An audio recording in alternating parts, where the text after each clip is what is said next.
músculo muscular global, contractura muscular, la parte de la marcha, cuáles son las funciones. Sabemos que el cerebelo se estudia, parece que se estudia poco, pero se estudia menos, pero es de suma importancia también porque va a estar contribuyendo en la parte de contracción movimiento, de la marcha, de los músculos, para equilibrar lo que es la marcha, para realizar funciones específicas y generales de la parte de los movimientos, para equilibrar, para planificar y para conseguir realizar movimientos repetitivos. Cuando hablamos de ganglios basales van a ser el globo pálido, el putamen, todos esos músculos, digamos así, que van a estar trabajando y tienen funciones también específicas en la región del sistema nervioso. Bueno, entonces vemos que cuando hablamos de cerebelo, entonces entre las funciones del cerebelo vemos que va a estar ayudando para la coordinación temporal de las actividades motoras. Por ejemplo, también el cerebelo tiene la función de saber hasta dónde yo puedo estar caminando, va a estar, por ejemplo, controlando la parte del espacio, tiempo. Por ejemplo, por eso es que los pacientes que tienen afectaciones en la parte del cerebelo, ellos van a caminar, ven que hay una pared, pero no consiguen estar frenando porque tienen ya una descoordinación temporal de la actividad motora. Otra de las funciones del cerebelo va a ser que va a estar ayudando a suavizar el paso y que sea de forma rápida. Por ejemplo, para que yo empiece a caminar, yo tengo que colocar una fuerza específica, no es necesario estar haciendo marcha, por ejemplo, a la hora de andar. Entonces, el cerebelo va a estar realizando, va a estar equilibrando, va a estar haciendo que el paso sea preciso y que el paciente sepa así automáticamente también la distancia, para que el paciente no esté caminando de forma inadecuada, por ejemplo. Y vemos también que va a estar regulando lo que es la contracción muscular cuando varía la carga. ¿Qué es eso? Por ejemplo, si yo agarro un peso, algo pesado, entonces yo tengo que estar realizando una variable, digamos, que tengo que hacer saber a mí la parte muscular que estoy cargando un poco más de peso. Entonces todos los músculos de los miembros inferiores se preparan para cargar ese peso, y también los músculos del brazo, si es que yo tengo que cargar ese peso, entonces para conseguir llevar ese peso en lo que sería mi organismo. Y también el cerebelo va a estar ayudando a controlar la interacción entre los músculos agonistas y antagonistas. Por ejemplo, a la hora de caminar, activo un grupo muscular, los agonistas, y voy a estar inhibiendo los antagonistas. Entonces, para que yo pueda estar entonces caminando y para que no haya un desorden en esa zona. Alguien me está llamando, un número desconocido. Después tenemos lo que serían los ganglios basales. Esos ganglios basales vemos que ayudan para qué? Para planificar y controlar los patrones complejos de movimiento. Por ejemplo, si yo estoy sentada en la silla y yo dije, ay, no tal allá en el patio, agarrar un cuscús, por ejemplo, que venden allá, entonces, ¿qué voy a estar haciendo? Yo estaré planificando lo que yo tengo que hacer. Tengo que levantarme, caminar, ir hasta agarrar, pagar lo que es el cuscús y demás cosas. Entonces, yo estoy planificando lo que tengo que hacer, y voy a estar controlando varios movimientos complejos de movimiento, porque no es solamente levantar y ya está, sino que levantar, caminar, ir hasta allá afuera y realizar varias funciones. Por ejemplo, parar el cuscús, agarrar y después empezar a comer. Entonces, para todas esas funciones, los ganglios basales van a estar ayudando. Por eso es que cuando el paciente tiene afectación de esos ganglios basales, ya no consigue planificar sus movimientos, sabe qué va a hacer ese paciente.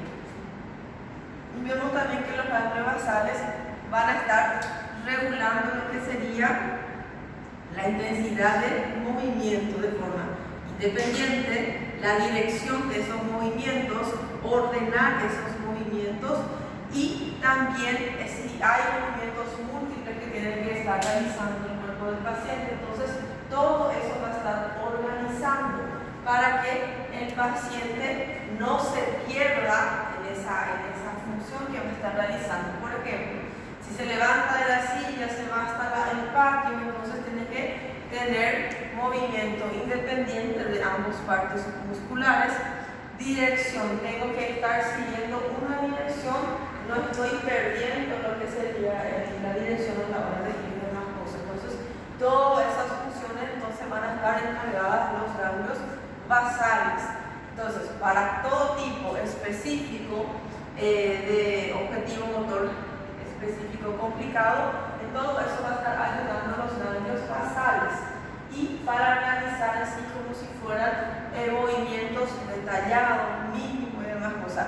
Entonces la parte de los núcleos, los ganglios basales y el cerebelo va a estar ayudando a perfeccionar lo que serían los movimientos, todo tipo de funciones. Por ejemplo, por eso es que también el paciente que tiene afectación en la parte del cerebelo, los ganglios basales, muchas veces para agarrar este pincel nosotros realizamos nada más este movimiento, sino que ahí y que está, ¿verdad? Ya fijamos, no es que nos quedamos que ni cuando jugamos con gachillo, cuando se brinca con gachillo fica así. Entonces los pacientes que tienen una afectación del cerebelo, en la parte de los ganglios basales, muchas veces nos consiguen ir de forma directa, a veces después de mucho intento consiguen y a veces colocan demasiada fuerza.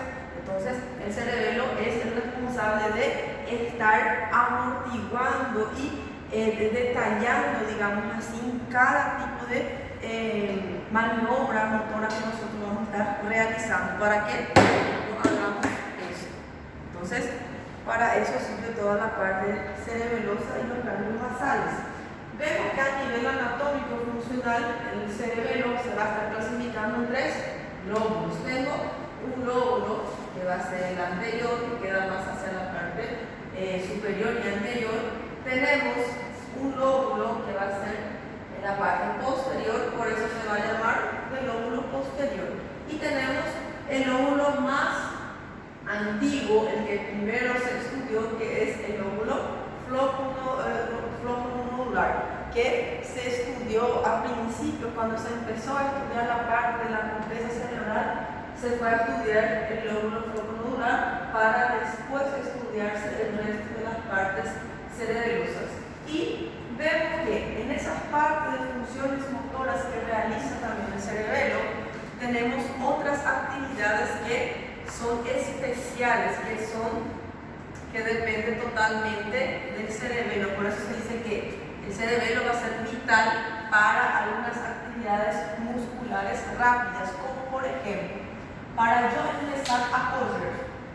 Cuando yo corro, yo no pierdo lo que es el equilibrio, yo no voy de esta manera, a no ser que yo quiera realizar eso, entonces yo voy a hacerlo sin quitar. Pero cuando yo agarro y voy, yo coloco una fuerza específica, pasos bien definidos y coloco una fuerza en la parte muscular para conseguir llegar donde yo quiero. Entonces, esa es una de las funciones vitales del cerebelo. ¿Cuál es otra función vital del cerebelo? Escribir en computadora o en máquina, porque el cerebelo se va a estar encargando de esos movimientos finos de la parte de los dedos y de los pies, la parte distal. Entonces, para que yo me siente frente al computador y realice ese movimiento de los dedos, entonces tiene que haber una función especial sin ningún tipo de alteración del cerebelo. Tocar piano. Para tocar piano yo necesito nuevamente de los dedos, ese movimiento todo del dedo que tiene que ser también de forma especial, porque el paciente que toca dedo no se queda de esta manera, ¿verdad? Siempre se queda con todos los dedos, parece que todo delicado, todo suave, para realizar ese tipo de función. Y también ayuda en la hora de conversar porque planea lo que va a estar diciendo, lo que va a estar haciendo durante esas conversas. Después vemos que escrever a máquina, que a senhora falou das mãos, funciona também no pé também, né? talvez Porque tem aqueles casos que as pessoas perdem o braço, nasce sem, ela dá para fazer tudo com os dedos do pé. Porque prácticamente el cerebelo, sus lóbulos van a estar teniendo funciones principalmente en los músculos, la parte distal, dedos y pies de los pacientes. Entonces, tiene que entender, si tem lesão na parte do cerebelo, já ia ser mais complicado para realizar esse tipo de função. Por eso es que en los pacientes que tuvieron a veces accidente y justamente dañó la parte del cerebelo, vemos que ya es difícil para que él realice esos movimientos finos, tanto en la parte de los pies como también en la parte de los dedos. Realiza, pero a veces coloca mucha fuerza, mucha intensidad o tipo como que no consigue estar realizando de forma firme y fina.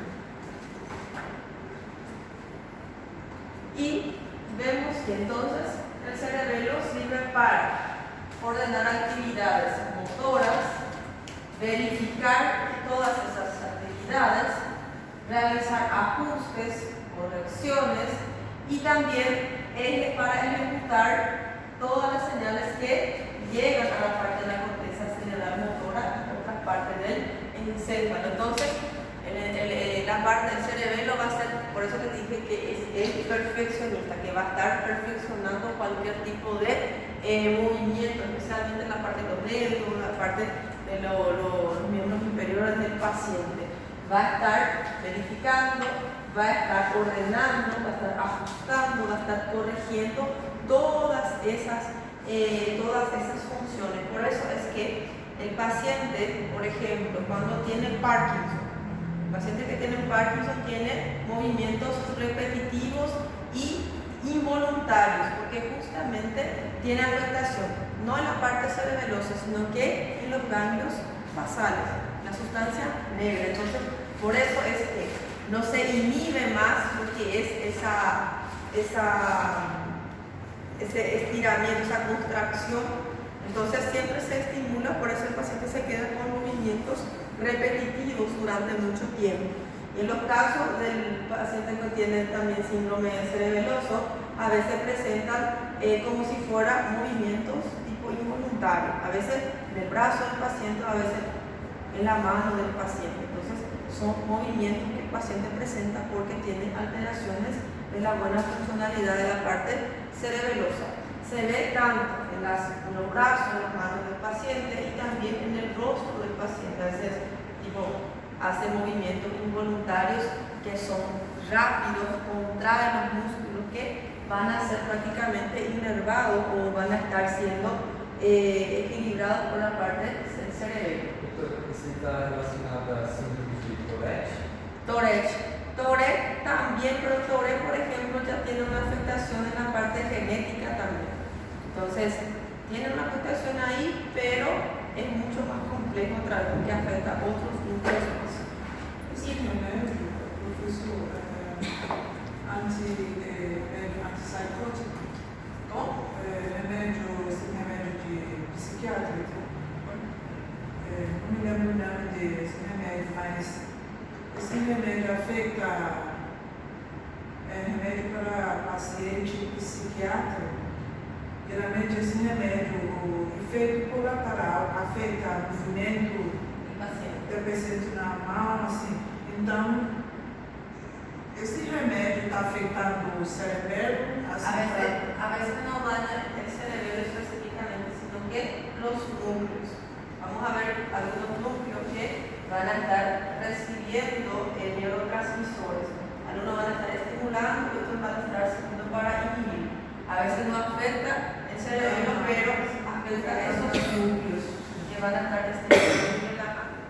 Y tenemos también las divisiones funcionales de lo que sería el cerebelo, la parte posterior y anterior. Vemos que esto sería una vista como si fuera de hacia atrás, digamos así, podemos estar observando que esta región media que vemos acá es lo que se conoce como vermis. El vermis va a estar dividiendo lo que sería las zonas intermedias del cerebelo, y esta zona más grande que queda en la parte lateral va a ser el que se conoce como zona lateral del hemisferio. Entonces, esta más grande es la zona lateral, zona intermedia y la vermis. Vemos que cada uno de ellos también van a tener funciones especiales. Por ejemplo, esa zona lateral va a estar sumando, digamos así, va a estar trabajando con la corteza cerebral para planificar actividades motoras de tipo secuencial. Por ejemplo, cuando yo voy a caminar, yo voy a estar realizando movimientos repetitivos, movimientos secuenciales. Entonces, para que continúe caminando de forma normal, entonces la parte de la corteza cerebral trabaja con esta zona lateral de lo que es el cerebelo para tener esa función de forma normal, para que no haya ningún tipo de interrupción, ningún tipo de daño a la hora de la ejecución. Después tenemos esta zona intermedia.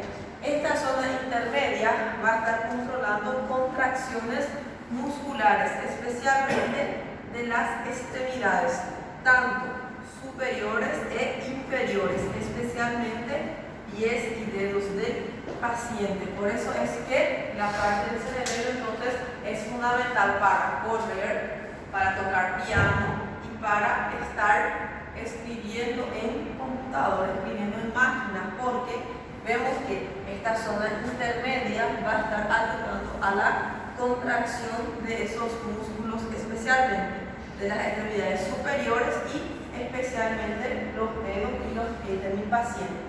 Después tenemos la vermis, que es la zona central, el área central, que va a estar teniendo la función de movimientos musculares, especialmente del tronco axial, de la parte del cuello del paciente y también la parte de la cadera, entonces hombros también. Entonces todo el movimiento muscular de esas partes entonces va a también estar siendo realizado con la ayuda de lo que es esa parte del vermis del cerebelo, para que esos movimientos musculares puedan ser perfectos o perfeccionados, para que no haya ningún tipo de alteraciones. Por ejemplo, cuando yo quiero hacer esto de los dos lados de las cosas, entonces voy a estar haciendo funcionar la parte de lo que sería la vermis cerebelosa para que sean iguales estos movimientos, para que no haya ningún tipo de alteración. Entonces, en estos casos, yo consigo hacer un lado y otro lado, los dos lados juntos de acuerdo com o jeito que eu quero fazer.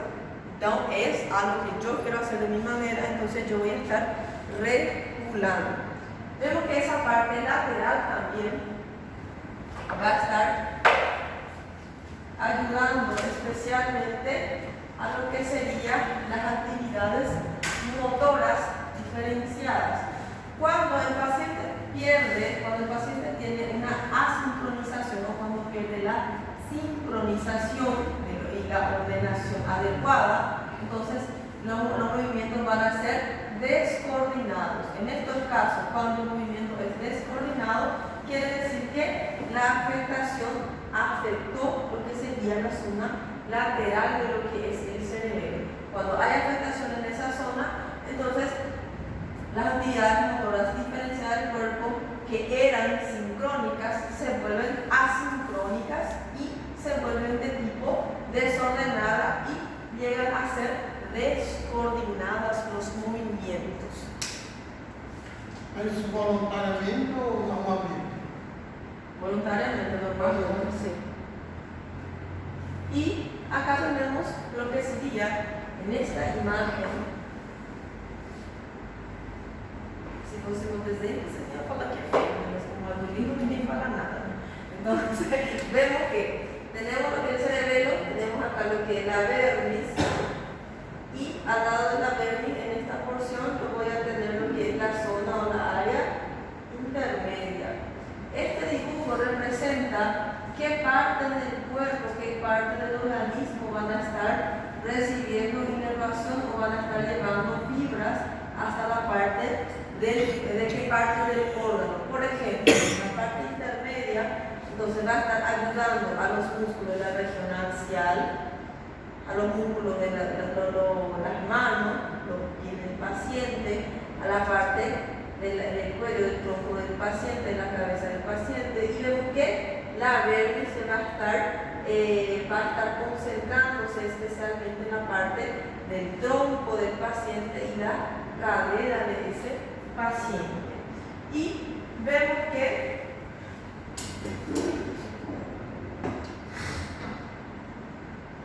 después tenemos los fascículos que van a estar entrando y saliendo en la parte cerebelosa.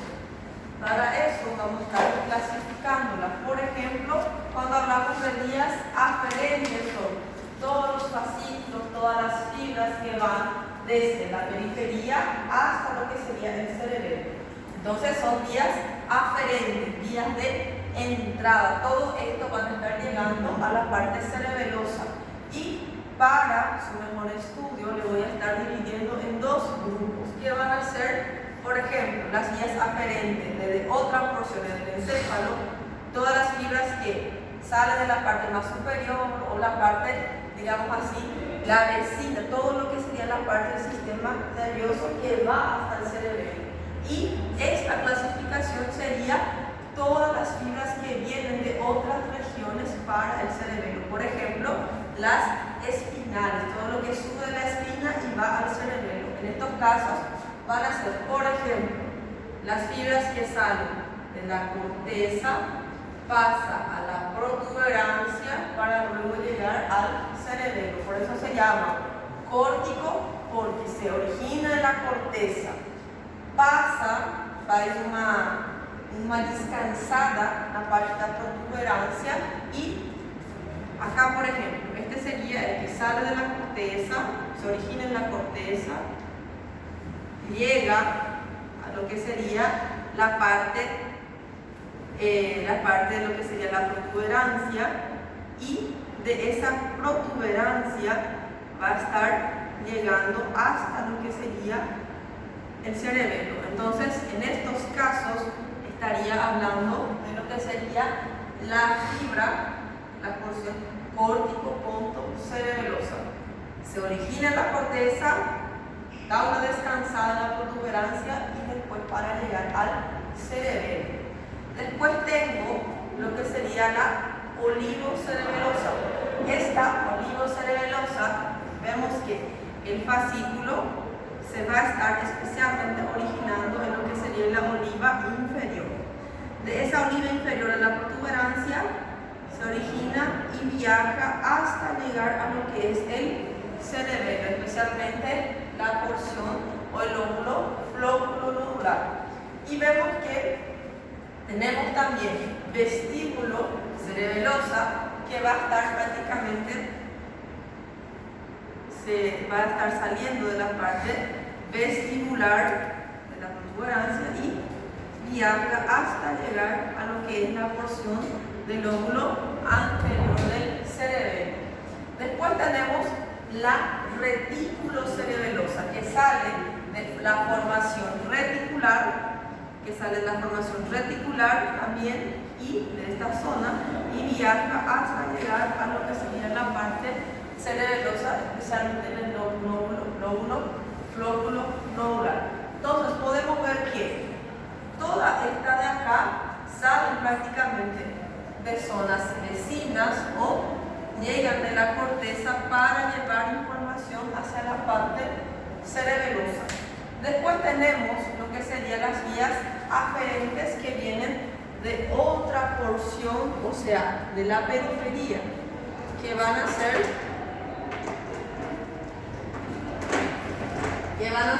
dos: la espinocerebelosa dorsal y la espinocerebelosa ventral. Entonces, Esto de acá, estas fibras, son lo que me van a estar dando origen al fascículo espinocerebeloso dorsal. Y estas fascículos, estas fibras van a estar componiendo lo que sería el fascículo espinocerebeloso ventral. Ventral porque vemos que se origina en la parte anterior de lo que sería la parte medular, por eso se le llama fascículo espinocerebeloso ventral.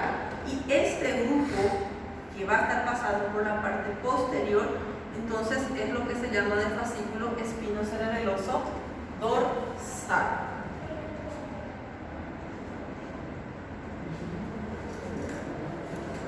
Este sería los espinocerebelosos ventrales y dorsales.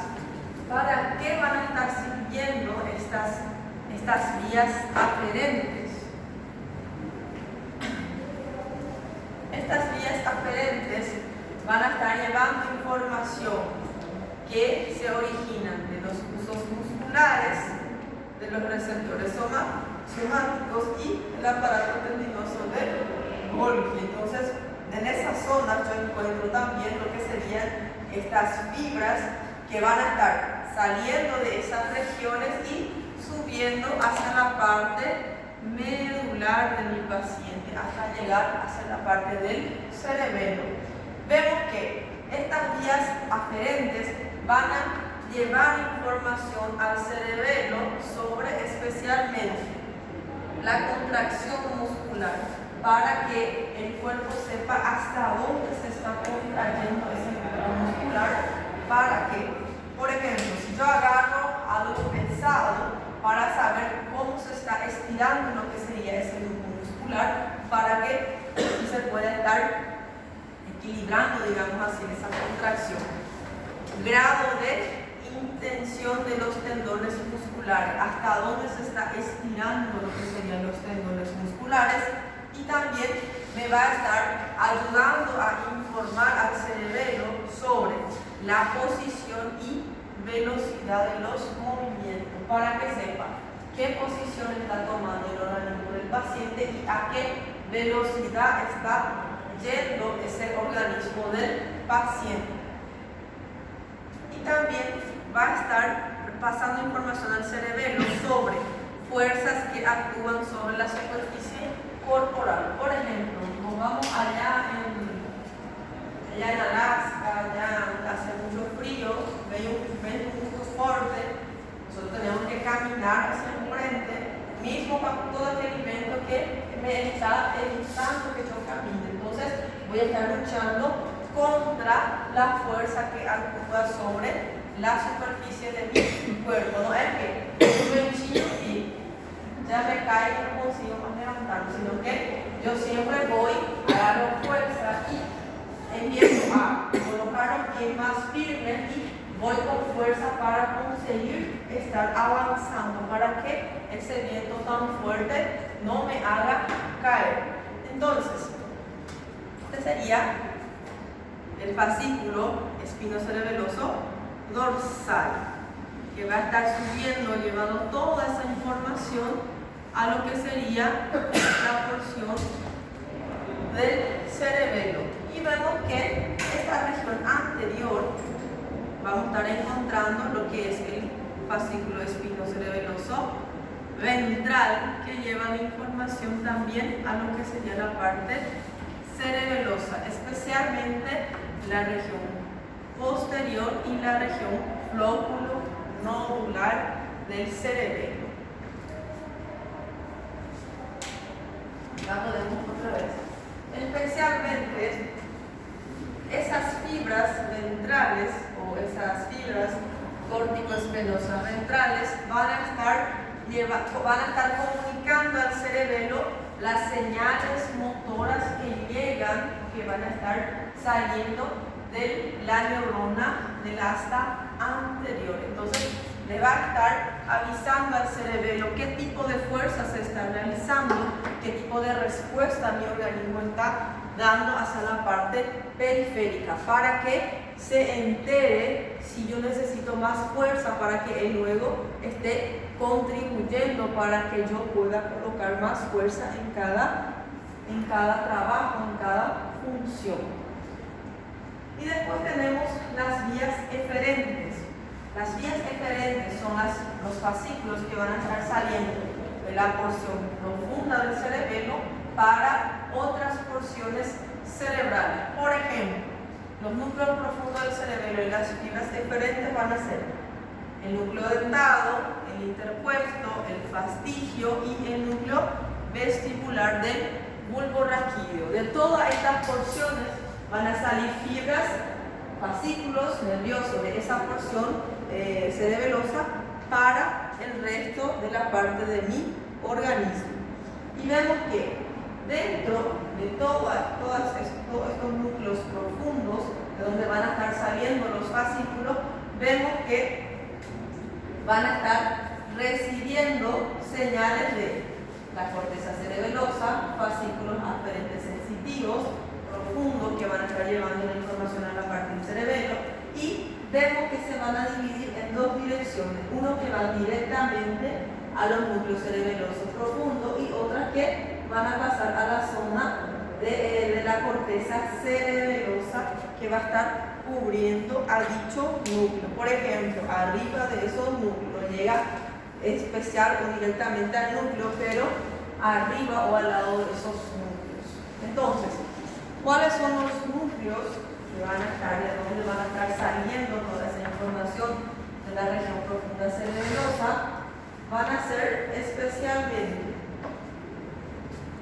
tengo el núcleo rojo, pero el núcleo especial y profundo del cerebelo va a ser el dentado, va a ser el fastigio, y podemos ver que va a salir de ahí la información si es que algunos van hacia la parte de la formación reticular del mesencéfalo, otros podemos ver que llega al núcleo rojo, otros podemos ver que van a estar ascendiendo a lo que sería, por ejemplo, esto que sale de la región flóculo-nodular, que pasa por el dentado, después puede estar pasando la información hacia el tálamo del paciente.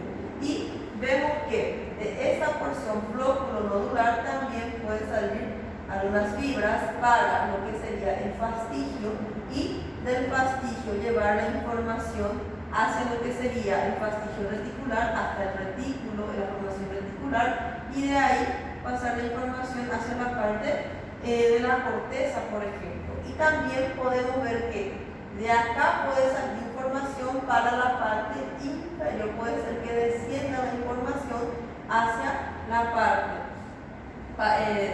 parte medular. Entonces podemos ver que todos estos núcleos van a servir para llevar información, fibras hacia la parte más interna, hacia la parte de la corteza, hacia la parte de la médula encefálica del paciente. Y vemos que este fastigio reticular, entonces, fastigio es porque va a empezar en lo que sería el núcleo del fastigio y va a estar llegando en lo que sería la formación reticular.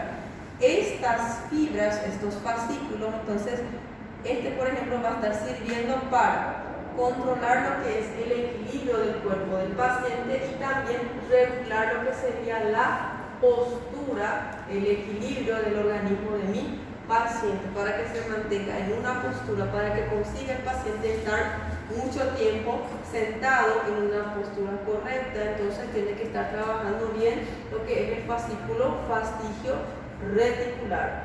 Y vemos que ese núcleo rojo va a estar ayudando especialmente a lo que sería coordinar contracciones recíprocas de músculos antagonistas y agonistas, especialmente en las extremidades periféricas, especialmente la mano, los dedos del paciente y también los pulgares, para que haya movimiento muscular específico en esas regiones. Va a estar coordinando los movimientos en esas regiones.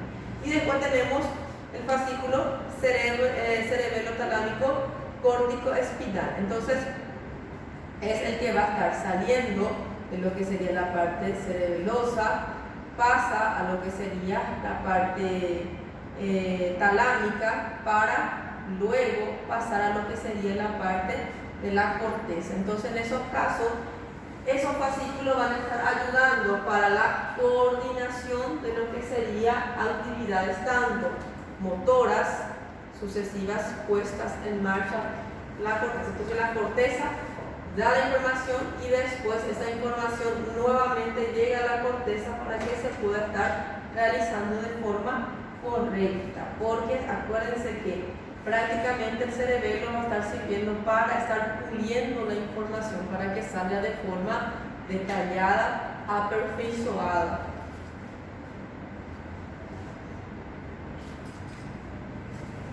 $10 minutitos.